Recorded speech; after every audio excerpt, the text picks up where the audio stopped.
Listen to this podcast now on the Red Apple Podcast Network.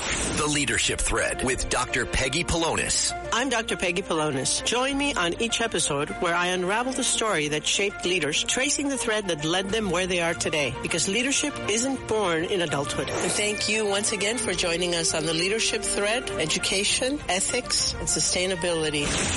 Download all of Red Apple Media's podcasts right now through your favorite podcast platform. Taxi! This is the 77 WABC minicast. And we are back here on Katz and Cosby, and joining us now is James Gagliano. He is a security and law enforcement analyst, former FBI supervisory agent. And James, you know, as I saw your column, and you talk about how you've seen insurgencies up close. Give us your take on what's going on with all of these anti-ICE actions taking place in Minneapolis and elsewhere. Well, Rita, John, and my favorite judge, it's always good to join you. And I appreciate the shout out to the column in the New York Post. They asked me to take an assessment and determine whether or not this the actions that are taking place right now in Minneapolis could be considered an insurgency. And, you know, they're well coordinated. The folks are deeply embedded into the civilian population. And the U.S. Army and the CIA have written about this stuff since the 50s. It's very close to that. Well funded, well organized. They use apps like Signal and WhatsApp to mobilize. They break the city up into zones. They move folks into place. They scream at the ICE agents when they're conducting operations. They use emojis and they use aliases. Rita, it has all the classic markings of an insurgency. So why can't they crack down on these funders? I mean, we keep hearing about this guy, Roy Singham, who is an American living in China, who puts money in, and the CCP money seems to be going in. I mean, can't they crack down on at least some other individuals? They seem to have an idea going through. Yesterday, I had the U.S. Attorney from the Southern District, Jake Clayton, on. Yeah, great interview. I heard that. It was great. And I specifically asked him, and if you haven't heard it, James, I will send it to you. Okay. And I say, well, then who has jurisdiction if this guy is funneling Chinese money? Is it the CIA because he's in Timbuktu, or is it the FBI? No, so the CIA would obviously, John, handle the intelligence aspect of that. Obviously, it's outside of the country. It's an international issue.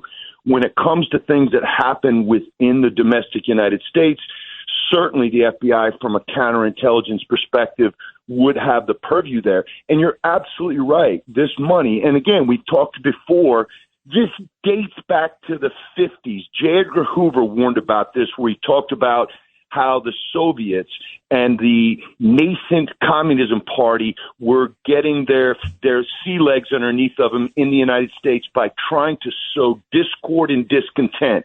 And it's the same thing that's happened in the last couple of election cycles. And why is that?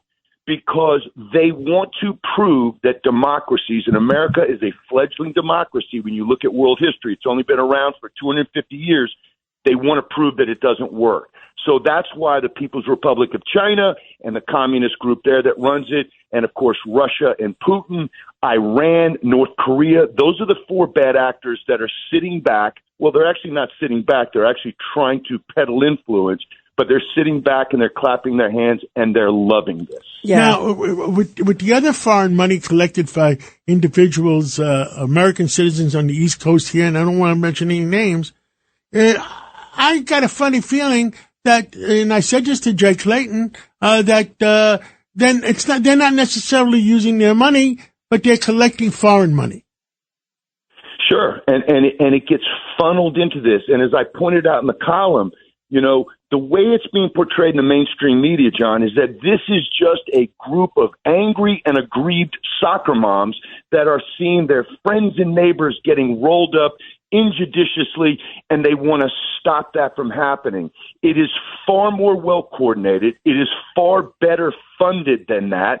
And again, it meets the classic definition of an insurgency. And John, I might even go as far as to say this.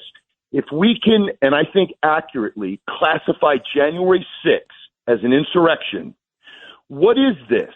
Because the definition of an insurrection is violence aimed at a state or authority. And when you are impeding and obstructing ICE, a federal law enforcement agency, from doing their job, John, smells awful insurrection-y to me. Yeah, and blocking the roadway when they're trying to leave, going after federal buildings. Let me ask this: what they want to put into effect, where the ICE people are wearing cameras in order to be able to take pictures of what's going on, and that the ICE people should not have masks.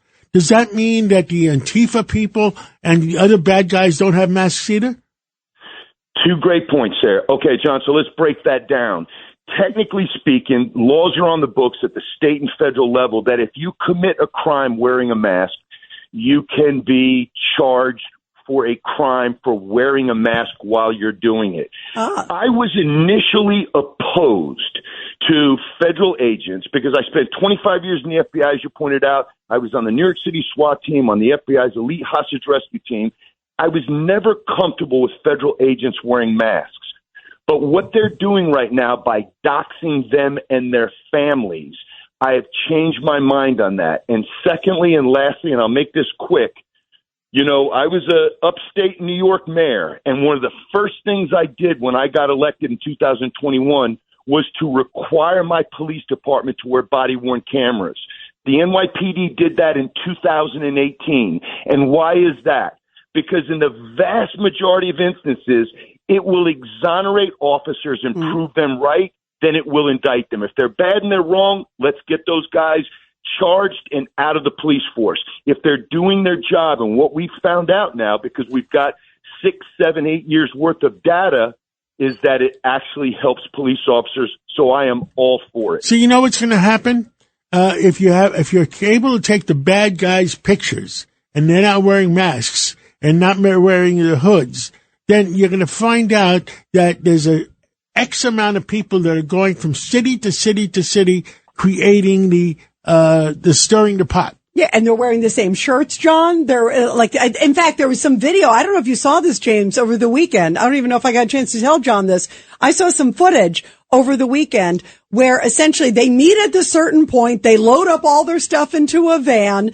Then they put their little shirts on. They have their pre-produced signs. I mean, clearly it's organized. This is not spontaneous and it's not organic. It's neither one of those things. And guys, understand this, buckle up, because it is going to come to the next sanctuary city nearest you. And guess what? New York could be in the crosshairs, because as soon as the federal government decides, hey, we're not getting assistance from the Mamdani government right now, they're not honoring ICE detainers, and Mamdani has already said that you cannot do this at Rikers, you cannot use city property, which is what the mayor of Seattle did, what the mayor of Minneapolis did, and look what right across the river, New Jersey, Mikey Sherrill just said, right, I'm going to upload a link so that you can send us videos of ICE operations. I mean, this is an elected governor of the great Garden State. We have lost our mind.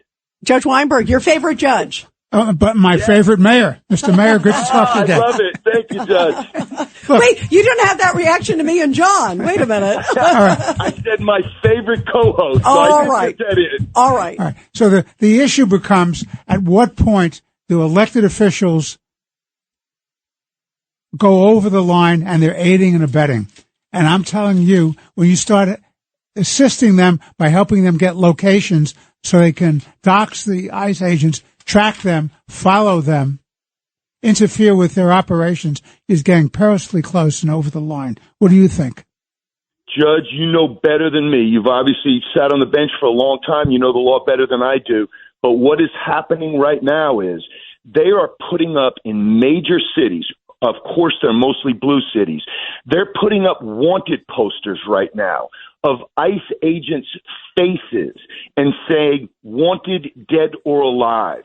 And again, you can argue and you can say, okay, that's just a few bad apples. But I want to see Senator Schumer step up. I want to see Senator Gillibrand step up. I want to see Governor Hochul step up, condemn this outright, because right now ICE is on an island, and it's a damn shame they're enforcing immigration laws that are on the books and that were voted for by many of these politicians who are now stepping away from it and acting like this is the Gestapo and Nazi Germany. Yeah, bravo. Well, listen, it is really scary. This rhetoric is so dangerous. And, just like you talked about, these references to Anne Frank and to Gestapo, it's so horrible. And it's so, it minimizes the Holocaust, and what the hero, Anne Frank. I mean, it's disgusting. James, thank you very much. You got to come back on again soon. We love you, James. Thank you, Mr. Mayor. And that was from your favorite judge, by the way. I love it. I'll see you guys soon. Thank you, James. We love you. Every week, the Payne family cuts straight to the real financial story. The one question, Bob, everyone's asking is, are we in an artificial intelligence bubble? You've been through boom and bust. What do you think? No hype, no myths. Just what actually matters to your money. Does feel very similar to what we experienced in the 90s. Where are we, though? Are we in 1995, 1997, 1999? Listen to the Pain Points of Wealth on the Red Apple Podcast Network.